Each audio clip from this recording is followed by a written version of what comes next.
Secret Life of Pets. Shh, it's a secret. We can't say anything about this movie. It's like The Crying Game. Well, we finally see this was another 6 p.m. screening. Yeah. I hope this doesn't start turning into a thing. I like it better when it's dark outside after the movie. Anyway, was it as bad as you thought it was going to be?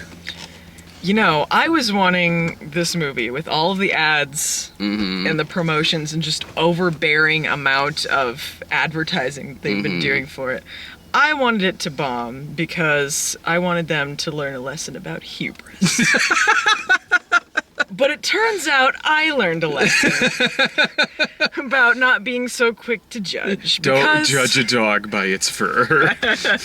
Because it really wasn't that bad. There were times where I was laughing at it. Yeah. It was all right. Yeah, it's all right. I mean, like, if you have kids or you like kids' movies like this, you probably like it a lot because it was fun for the genre that it is. Going into it, I thought, like, this is probably one of those situations where there's just such an overabundance of trailers and ads. Literally everything I go to, except for, like, the horror movies. So this movie just the trailers and everything just are annoying me. I just want the movie to come out so I can stop seeing it. But I was also like, the movie itself might not be that bad. And it's not. It was better than the trailer, honestly, because the trailer, from all you would know from the trailer, just the rabbit just shits a lot and laughs, and that's it. It happens once. Yeah, it happens once. They really could have shown the trailer for Sausage Party at the beginning of this movie.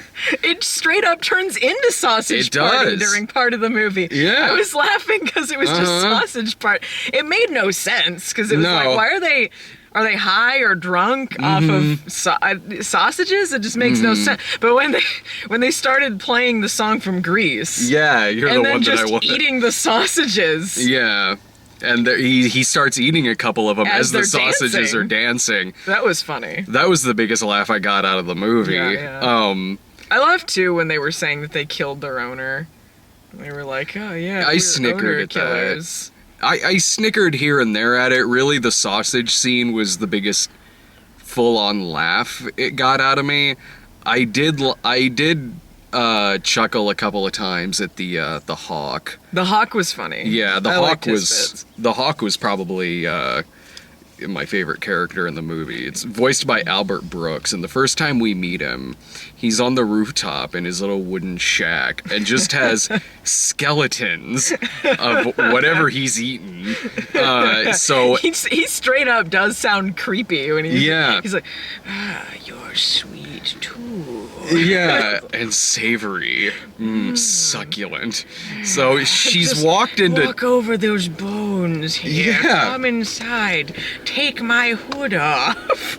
She's walked into a serial killer movie, and then he ends up becoming like their friend, and he helps them find the other two dogs. But it's sort of like, you know, when you've made friends with like a deranged maniac, like he's probably not going to kill you at this point, but somewhere along the way he might like eat a child. He had that fantasy of them being best friends, and at the end he just eats a squirrel. Yeah, he's got to eat sometime. Yeah, right. Unless his owner's maybe feeding him icicles or something. I don't know what else he's supposed to do. That's what he eats.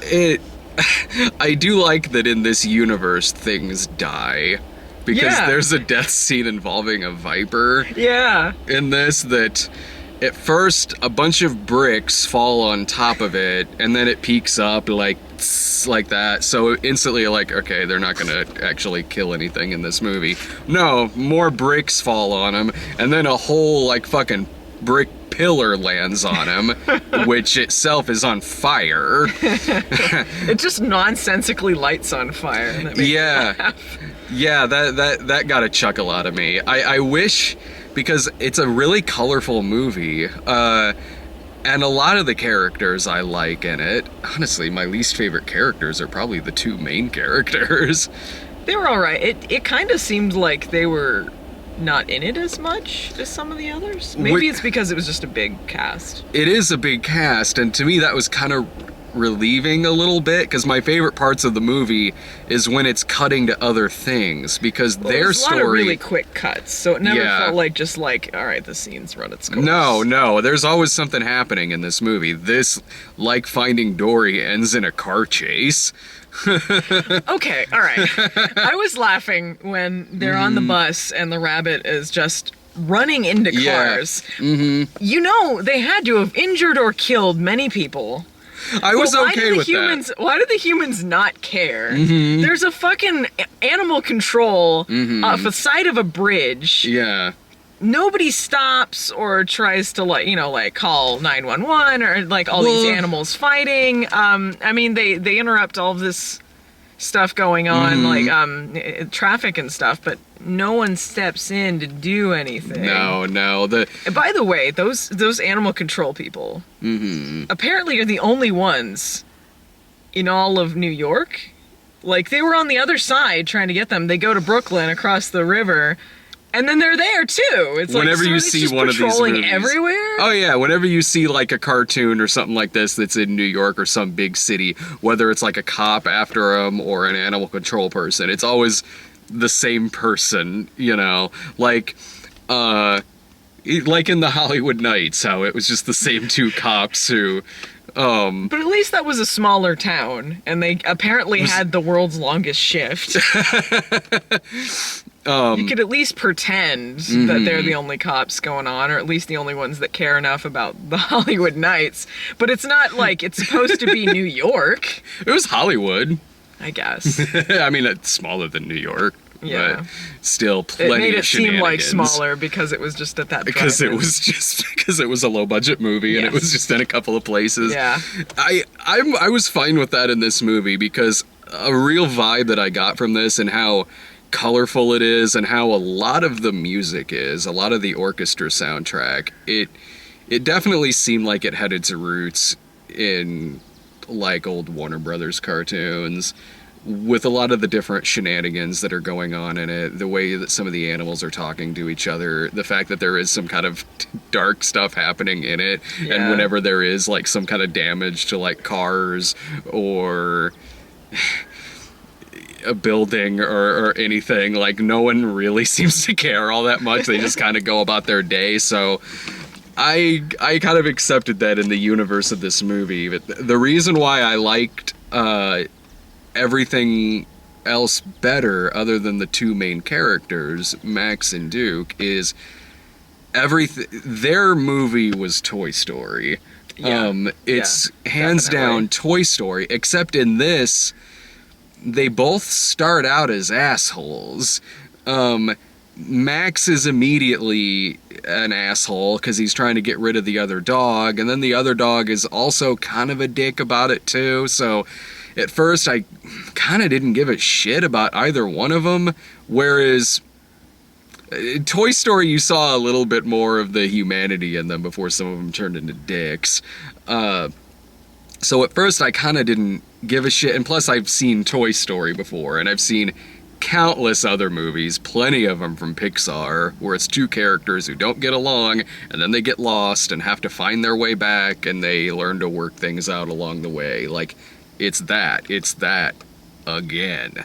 What's better about this is it is a little more ensemble, because there is other stuff going on with the hawk, with Gidget, the other dog, with the sewer animals. Like, honestly, it's a cross between Toy Story and Homeward Bound 2, Lost in San Francisco.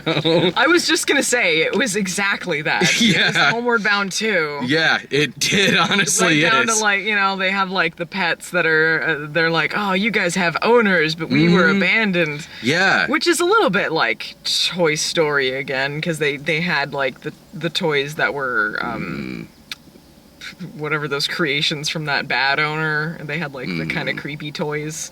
Oh, you're thinking of the Island of Misfit Toys from Rudolph the Red-Nosed Reindeer. That's exactly. No one wants to play with a Charlie in the box. No one wants a dog in a wheelchair. Yeah, Dana Carvey's in this. Oh, was he that dog? Is that what it was? Okay. He was doing his old man voice. Lady! Yeah. Oh. He was funny, though. Yeah, I haven't heard some Dana Carvey shtick in a while.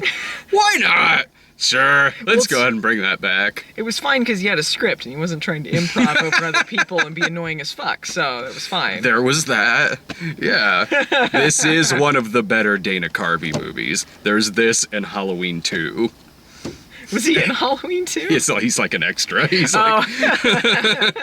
Well, there's the Wayne's World movies. Yeah, that's true. Mm-hmm. I always forget that's him, honestly. Because they're good. Because they're good. Not a fucking turtle joke in sight. Turtle. Oh, God. Pistachio Disguisey. That's a name. It took him till 4 a.m. to come up with that shit.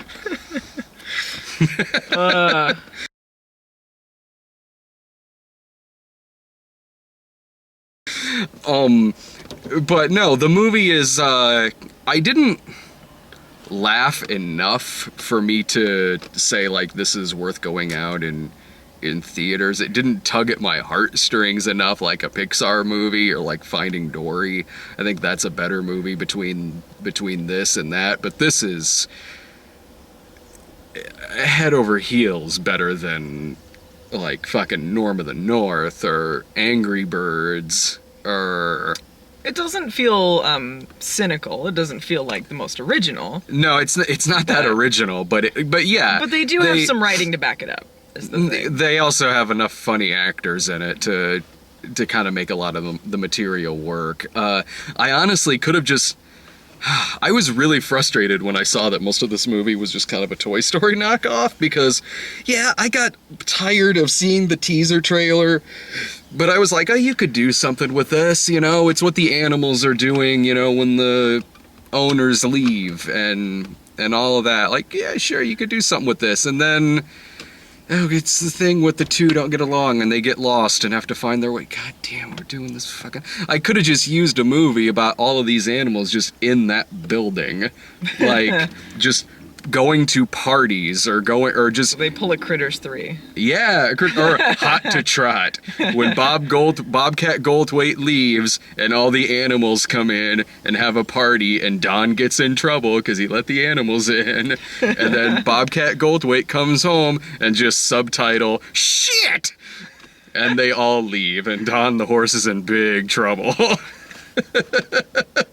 You don't remember that scene? I didn't watch Hot to Trot. What? Funny enough, I didn't see it. There's the scene where the dog is like biting the feathers out of the pillow and the horse is trying to stop. He's like, no, I told you, there's no bones in there.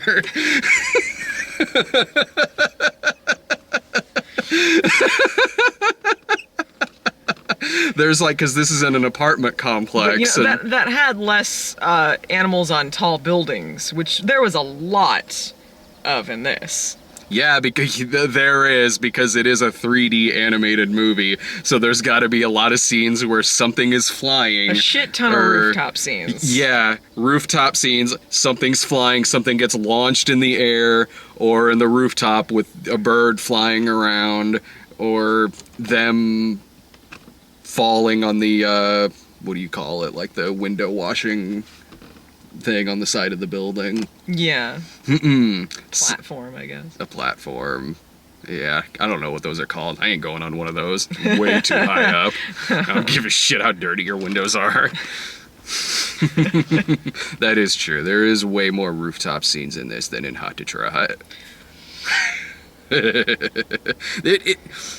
There is a montage at the end that is really well done, where it's all of the owners coming home, and it's the first time we've seen a lot of these characters' owners. So it's sort of like people that seem like they would fit, or kind of unlikely ones, and kind of see what their owners are like. Yeah, I thought that was a really good montage. Like, it's like, oh, it feels like this here and everything. It feels like a nice, like, love letter to pet ownership, because there's a good, like... pan out on the city and you see silhouettes of people with their pets in the windows and everything, and the soundtrack is pretty good in the movie. So yeah, there is a lot of stuff in the movie that there's a lot of stuff in the movie that works.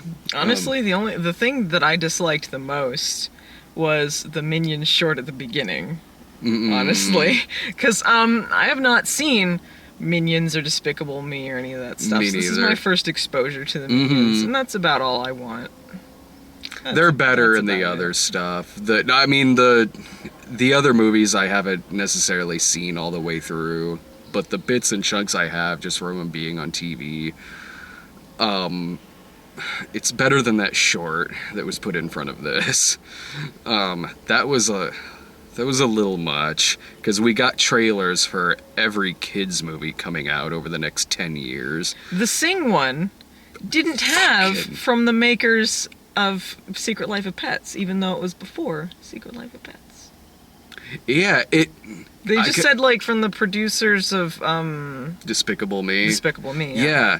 Because, I've seen that trailer before. Was that bless you. Was that something we saw where it said from the producers of Secret Life of Pets? No, you told me about that. Okay, yeah. So, that was in front of something then that me and Sarah saw. The Sing one looks bad because I've seen enough American Idol or America's Got Talent, and it seems like every terrible thing that I hate about those shows, because I like them, but I don't like inspirational singer stories and shit like that, and it's like the worst parts of it, but they're fake, so they're even worse because they're just manufactured about animals. You got like the woman who's like, oh, it's later in life, but it's not too late to be a singer. You got the one that comes from a bad background, but then he has soul in his voice. The young girl with the big voice. Yeah, all the bullshit where I'm like, oh.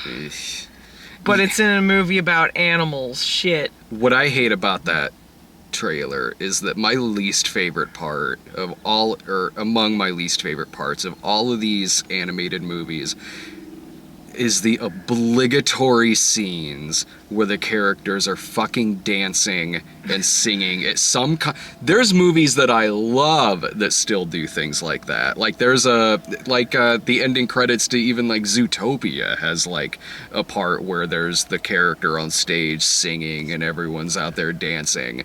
Norm of the North did that shit through and through that fucking movie. They were trying to make that a thing. Like, the Polar Shuffle, whatever the fuck that shit was. So Sing looks like an entire fucking movie out of that shit. Yeah, honestly. Oh my god, I hate that shit. I fucking hate it. That was the entirety of the original Trolls trailer. Yeah. This one was my first time seeing one that wasn't that one. Terrible. Fucking Troll. That was the worst trailer. It was. And not only did you have the characters just like singing and dancing in like a concert setting, but also when it showed the cast list, they decided to do a split screen of the character and also the actor who's voicing them also dancing like they give a shit. It was too quick for me to catch all of them, honestly. Like Gwen Stefani, I was like, what? Yeah, Justin Timberlake. Like early 2000s again? It's a movie about the trolls, so it's gonna be a little dated. That's very true. I wish they looked more like the 80s, 90s trolls. Mm-hmm. Because it's still dated, but then it would be kind of funny at least. Yeah. What if it was live action like Garbage Pail Kids, but it was with the trolls? That would be amazing. And freaking creepy and gross. Yeah. So terrible. Yeah, it's just like guys in horrifying costumes. Yeah. Oh, bring me that fucking movie. I'll go see that shit. I do really want to see Storks. That one actually made me laugh at some parts. Yeah, I don't remember what part it was, but there was one part I thought was really funny in the trailer. Anything with Kelsey Grammer. Just because I love Kelsey Grammer. So him talking about having power while the storks are crashing into like his window. Yeah. I was laughing at the detective. There was a detective that was going around. Baby powder. Yeah. And all of his like, I don't know, the voice really made me laugh. I wish that was one where at the end, like it says like, rated R for graphic sexual content. I really wouldn't have expected it. Storks. I think they're missing out on their target audience really badly. It ends with the truth that sometimes it's the storks. Only sometimes. There was like maybe 5 minutes of Secret Life of Pets that I missed because our movie started an hour before Brian and Sarah's, so I got a text from Sarah saying they were in the lobby, so I had to get up and go give them their tickets. It didn't feel like I missed that much, because when I left, they were captured by the Pound, and when I came back, they were being put to sleep. Very long credits. It's all the other characters dancing over their bodies by the credits. Yeah. Gangnam Style. No, what's the more dated one? Everybody dance now. Yeah. Well, I like it whenever... Speaking of this movie again, I like it whenever that one song pops up because they sample the music from the Hollywood Nights theme. That. Well, what song was this? I can't remember the name of it. Like, it was in this movie? Yeah, it's the song that's playing when they first go into that party.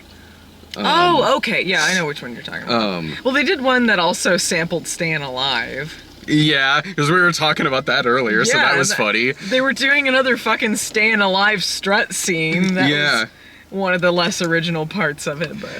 I know, but it worked because we were mentioning earlier, like, remember in the mid-90s when that made a comeback, when there was like 3 movies in a row that did Saturday Night Fever references? Well, you know what it was? They weren't referencing Saturday Night Fever, they were referencing Bushwhacked. Because this movie has Bushwhacked fever.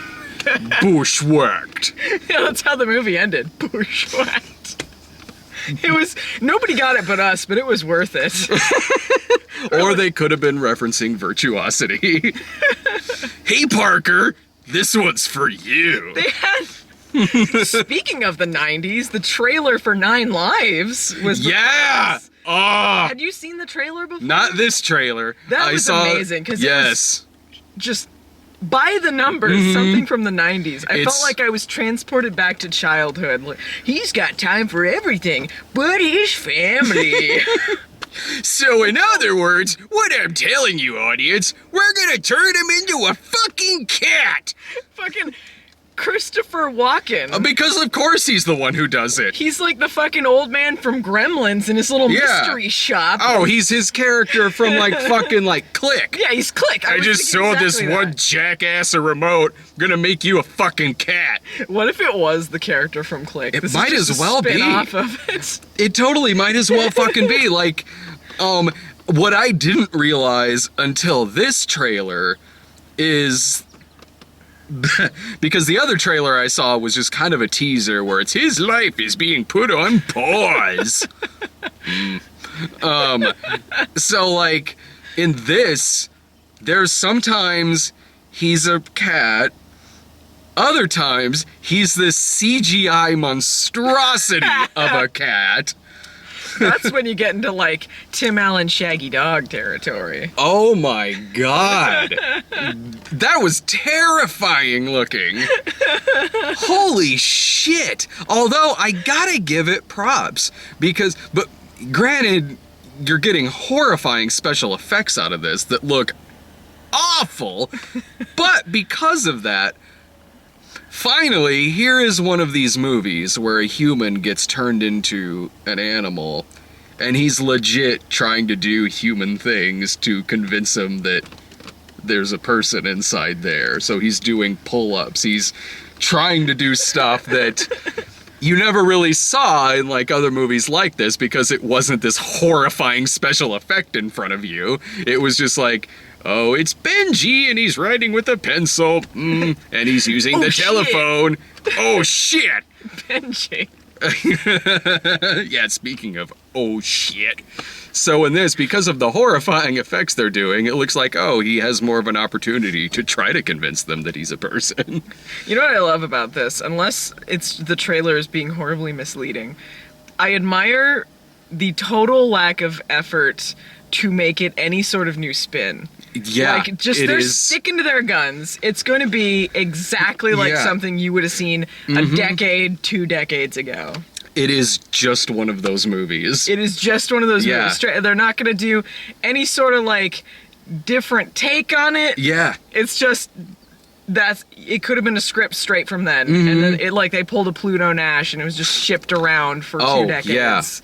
And then they made a movie still with the same script. It doesn't look like there's anything meta in it. It doesn't look like it's a satire of that genre. No. The fact that it's only a PG rating pretty much tells me, like, okay, if they were gonna go satirical in this route, it'd probably be an R, or at the least like a PG-13 or something. And it'd be like Seth Rogen is turned into like a chimpanzee. I just shit. Rated R. The Sausage Party of animal movies.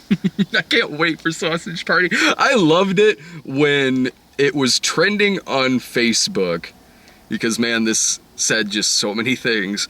This was trending on Facebook that, like, parents and audience furious that trailer for Sausage Party shows in front of probably Finding Dory. Because the day that this was trending on Facebook, I don't know if this says a lot about us as a people in this country or Facebook, because this was the day that, like, the attack in Istanbul happened. So Twitter, of course, all about that. Facebook, look, I'm just really pissed off my kids saw the trailer for Sausage Party, all right? Look, I got my fucking priorities. I don't want my kid seeing screaming potatoes getting skinned alive. To be a fly on the wall in that theater, though. Yeah. Because you know the kids, like, oh, it's a cute baby. Oh, yeah. I hope that this was some frustrated person at the theater that's just like, it's my last day. How this goes. Yeah, we can't splice dick frames into the film reels anymore. Here's the trailer for Sausage Party. I hope it was the Red Band trailer, the one where the potatoes screaming like, ah, shit, fuck! Yes. Oh, I see. The sausage's life has been put on pause. The sad thing is, like, that would be an appropriate trailer to put in front of Secret Life of Pets. There practically is that scene in this movie. It was G-rated Sausage Party. Yeah. Is what that scene was. But they still got eaten. They just, didn't go into the horrifying implications of it. They were happy about it. That. Yeah, they were like, it's like when you see something like that in like a TV commercial. The ice is happy to be melted inside of a thing of Coca-Cola. Yeah, that's the exact thing Sausage Party is parodying. Yeah, which makes me so happy. I'm so glad stuff like that is getting a parody because I have thought that shit for years. Why is the pasta happy it's getting cooked in lasagna? Finally, a movie that just is made for me. That's what I'll be saying whenever I see 9 Lives. Yeah. Finally, the movie we've been waiting for.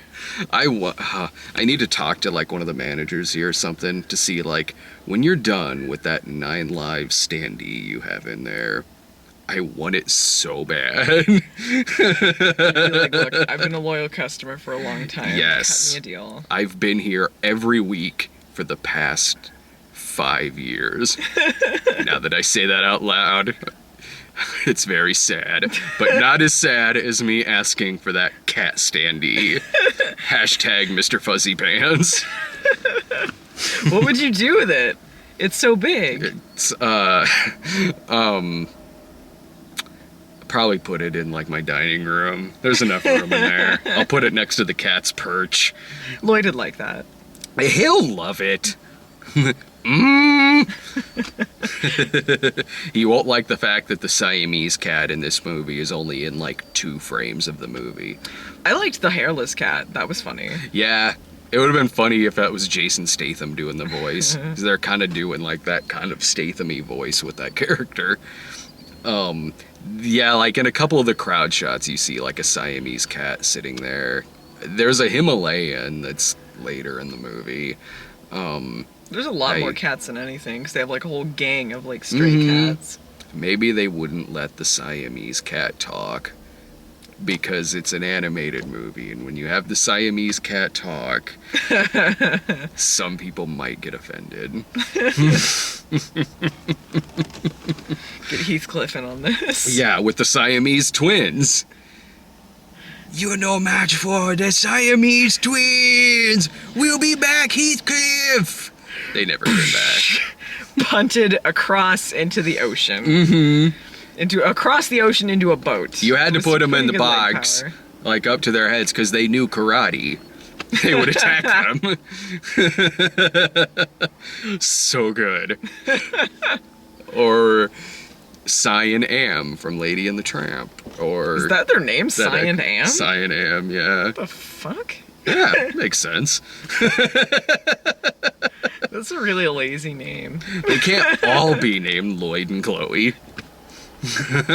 I don't know what the Siamese alley cat's name was in Aristocats.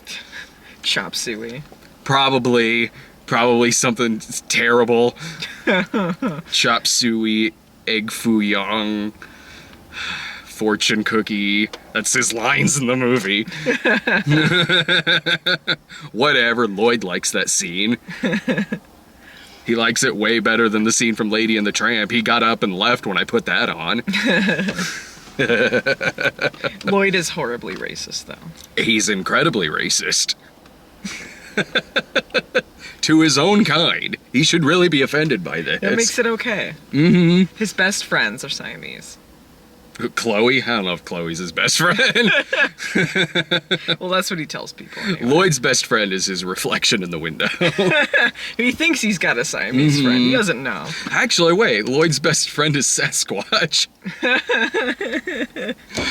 He's what, Himalayan? No, that'd be a Yeti. Where's Sasquatch from? Where's the origin of Sasquatch? The origin of Sasquatch is in Game Boy's The Animated Series. He was I mean like his backstory, like his like where was he raised? Sasquatch in general, or that Sasquatch? Sasquatch in the cartoon. In the cartoons, yeah. He comes from the woods. Yeah, I'm talking about like what's in the continuity for Sasquatch. Oh, here? For Sasquatch? Well, he's referenced having a family, which I guess in between Game Boys and Lloyd, he left them. His uncle is dead. They were killed by that guy in the, what was it, Red Dead or something? Redemption? Oh yeah, he mentions like he's had family members that are murdered. Yeah. He survived getting shot in the head. It's the first time he gets shot in the head. Like, what woods was he raised in? Like, what state or what country? I guess it would come from like Lake San Chris outside of Springfield, because Game Boys took place in Springfield. I'm assuming those characters probably just drove like 30 minutes away to Lake San Chris, where apparently there's Sasquatch. I'm gonna expect a series Bible soon, so that we know all the backstories of these characters from Lloyd, because I really feel like you haven't thought this through enough. Well, he is engaged to the girl from the Geek episode. I think he referenced her. Maybe again. He's going through a messy divorce with his previous wife. He's got to get her to sign the papers before he can marry his true love. After he lost his son, Charles Sasquatch, and has buried in his front living room with a tombstone. He's buried in Lloyd's office? Yeah. Would you quit burying your dead children in my office? We established in the Tequila and Benetti episode that he runs a burrito stand. His son had a bad burrito. That's how he died. Yeah, from Senor Squatch Burritos. This is good stuff. It is. Like, I'm assuming like maybe Senor Squatch is what he runs, because like all of that is happening in the script. Be a chain that he just coincidentally joined. But like, that's also from Sasquatches, or? Well, that is also from like the script that Captain Midian Knight is pitching them. So I guess he probably runs like an actual Senor Squatch, which is what gave Captain Midian Knight Charles Rocket the inspiration to include it in his script. Yeah, this is all making sense. Yeah, it makes total sense now. It all comes together. Mm-hmm. Show makes more sense than 80s Dan ever did. Secret Life of Sasquatch. Make it happen. Mm-hmm. Yeah. Have we killed enough time till Brian and Sarah get out of their movie? How much what percent of this video is us talking just about Secret Life of Pets? Well, we 5%? Probably. We are at least still talking about pets. Maybe someone's just skipping around in this video and assumes all of this stuff still happens in the movie. Oh yeah, then Sasquatch pops up. Well, that would make it just over the top. That would be a great movie if there was a Sasquatch in it. Yeah. Oh, so good. Yeah, but overall, I mean, my feelings are it's all right. If you want to if you want to go see a kids movie, I didn't find that it seemed cynical or obnoxious. So, I mean, if your kids aren't begging you to take them to this, just wait until it's at like a second run theater or if it's on video. Other than that, yeah, if your kids are like really wanting to see this, it's fine. It's totally fine. It's not laugh out loud hilarious. There's some better kids movies that have been out this year, like Zootopia is way better than this. Finding Dory was better than this, but it's a good definition of it's absolutely serviceable.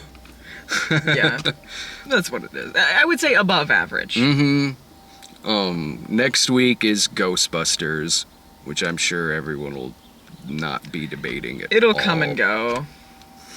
Ghostbusters? It'll come and go. No one will talk about it. No. People won't be arguing about that at all. That was another trailer we had. Yeah, we got that in front of this. So Ghostbusters finally comes out next week. Until then, I'll probably be watching Ghost Fever, maybe. It's ahead in that poll. See you then. Bye.